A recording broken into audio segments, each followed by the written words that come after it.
What's good, y'all? MJ the greatest on Instagram and Twitter, back again for yet another video. Basically picking up where we left off from last week. Last video I gave you guys a kind of like a definition. I feel like how I view Dirty Broke in the world and how I would like people to view Dirty Broke. This time I kind of want to give you guys like the real history and sort of just let you guys know how I got from point A to point B, then hopefully bring you guys to C with me, you know what I'm saying, and D and so on and so forth. But I told this story, my the backstory. I told this story once before on another show.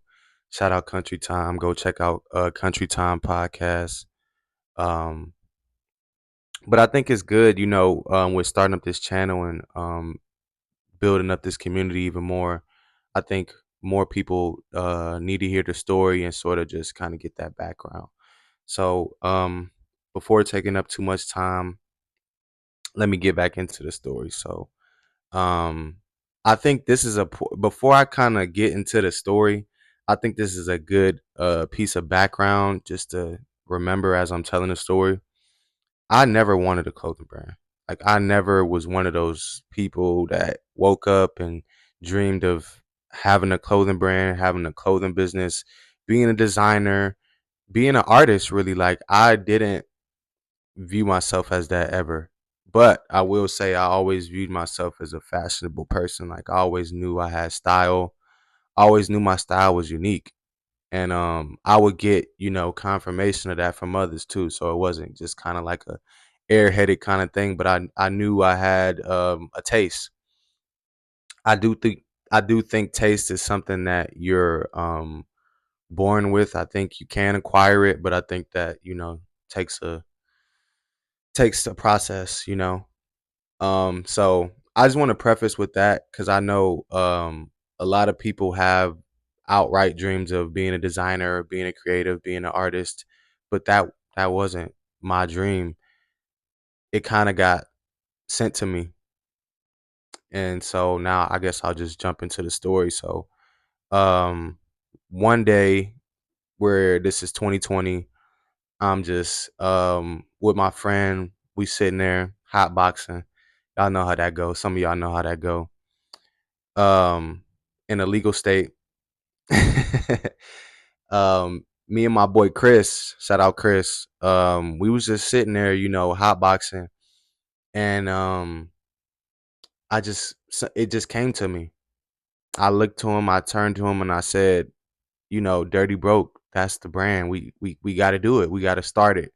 We have to push this. And I don't know what it was. I don't know, what that little voice, where it came from, who it was, where I don't know.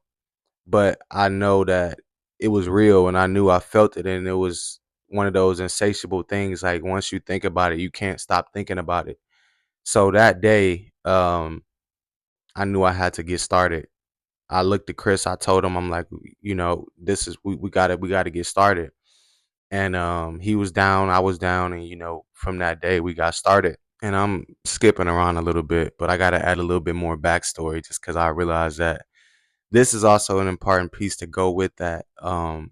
Me and my friends growing up, we didn't come from the most fortunate backgrounds. Let's just put it like that.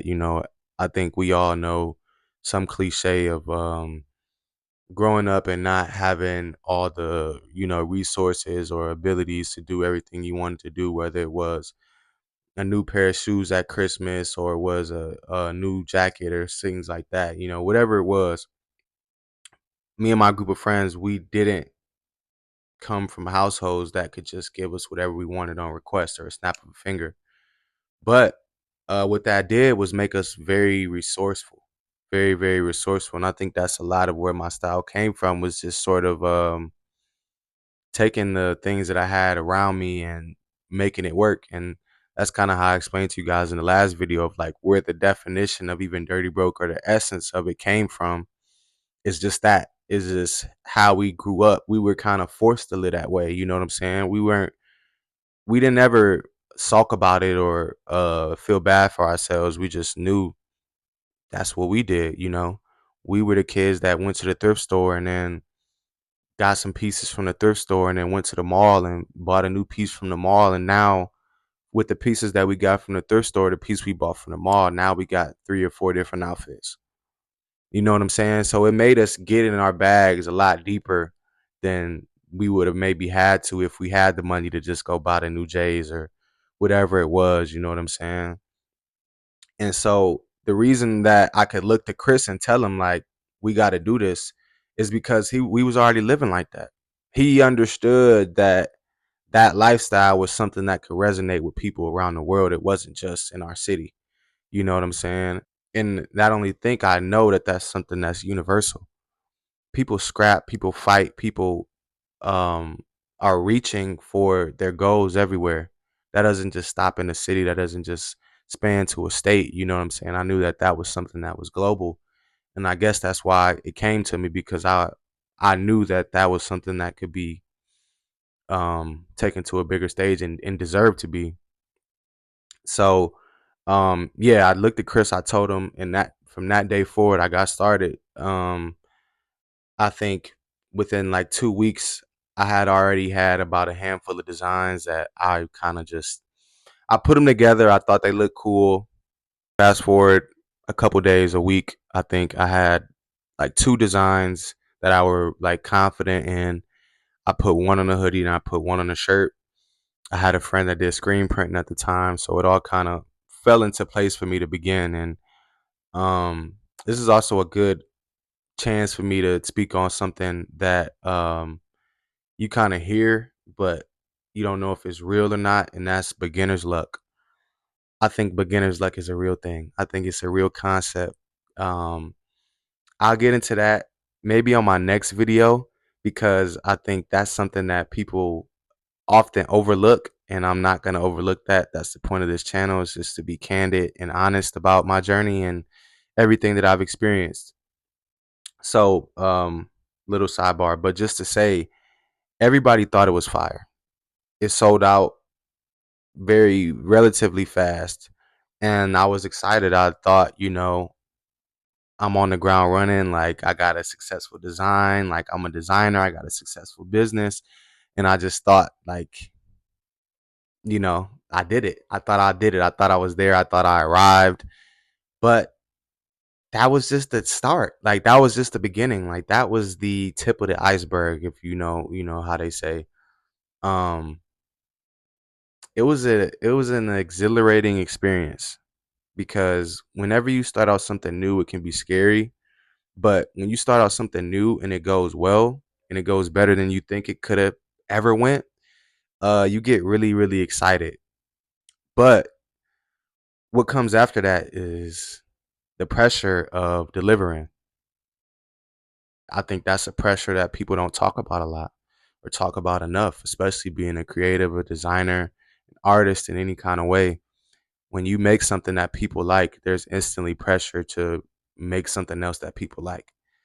Um, I don't think I ever really felt pressure.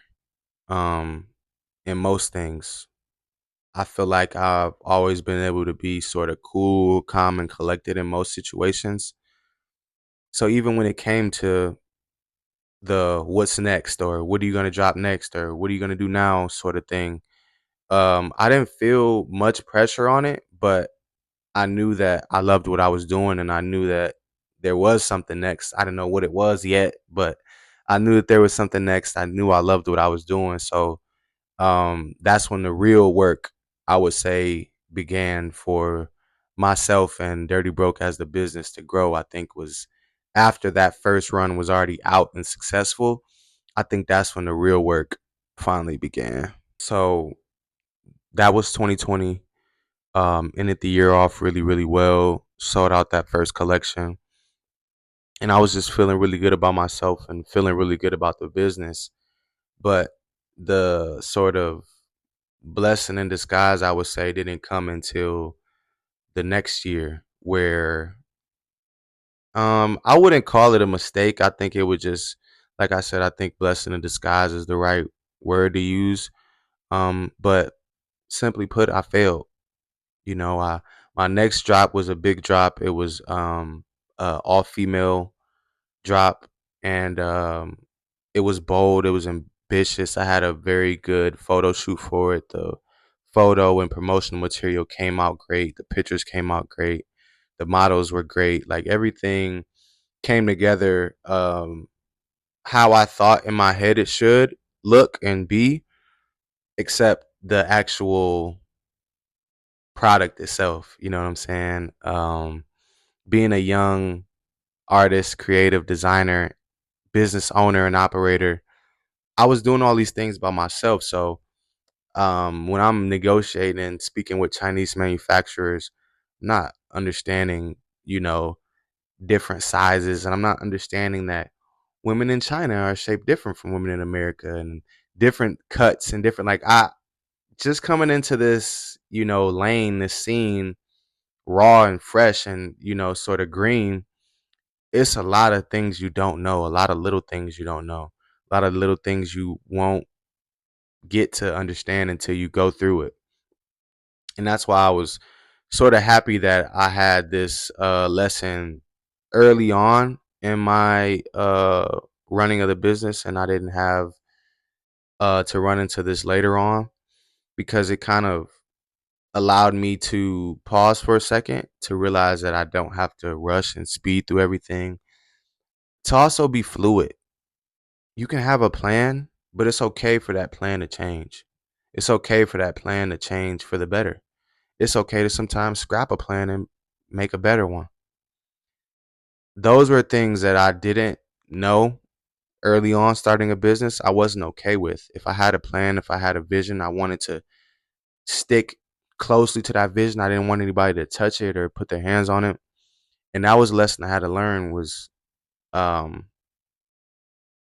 the whole like my way or the highway sort of mindset is a great way to be um always searching. You're always yearning, you're always looking for perfection, but perfection does not exist. Perfection does not exist, but really, really good things do. And sometimes you can get in the way of a really good thing by trying to make it perfect, but it doesn't exist. Well, I'd have to say some of the biggest lessons that I learned from year two was just that perfection doesn't exist and it's okay not to rush. You don't have to rush. I think rushing always more than likely messes things up than makes them better. Taking your time is always going to be just the best route. I mean, they don't say slow and steady wins the race for no reason. Sometimes hearing shit like this is like, you know, it's cliche and it's like, oh, you know, I hear people say that, but when you actually live it and you go through it, you understand like, oh, the reason why this has been around for 200-300 years and people have been saying it forever is because it's true. It's really true. Um, anyways, on to year three, and I know I'm kind of skipping through the years a little bit, but I think all these stories are going to be shared in various different videos, so I don't want to spend too much time talking about one thing when I know I'm gonna go back to it another day or something like that. So year three, I think was a lot about finding myself as a designer. I knew the direction that I wanted to take the business in. I knew um, who I was selling to, which is everybody with a body. But I had to make a bigger connection between my individual style, my individual view of the world, and bring that into Dirty Broke better. Because I think that between like years two and three, I was kind of throwing stuff at the wall to see what would stick. Just to be honest with you guys, I think I was kind of, you know, doing a lot of rapid brainstorming and just kind of wanting to get stuff out to you guys, wanting to produce. And that just goes back into my previous point of just like rushing doesn't make things better and perfection doesn't exist. So there's no such thing as a perfect design. Even if you have a great design, it doesn't mean you have to rush to get it out to market. Just I was learning a lot of the more intricacies of running a business while being a creator, while being an artist, all of these different things. And so last year, year four, I think is when sort of all those things kind of came together and I sort of found my own stride as a designer, as a business runner, and as a creative. I don't think the learning process ever stops, but I think you can find a groove and you can find your rhythm. And I think I found my rhythm. And that's why I'm so excited to continue to share all the new stuff that I have for you guys, because it's so much, it's so much just that I'm excited about. And I felt like this was the perfect time for me to start beginning to tell this story, because I feel like this is a good point where, how I said in the beginning, I kind of went from A to B, but now you guys can go to C with me. You guys can go to D with me. You guys can go to E with me. You can see how it all, started in a sense. So I think this is a great place for us to wrap this one up for today. I want to thank you guys for making it this far into the video. Please follow, like, comment, and subscribe. Catch us on Instagram and Twitter at Dirty Broke Society. Peace out. See y'all next week.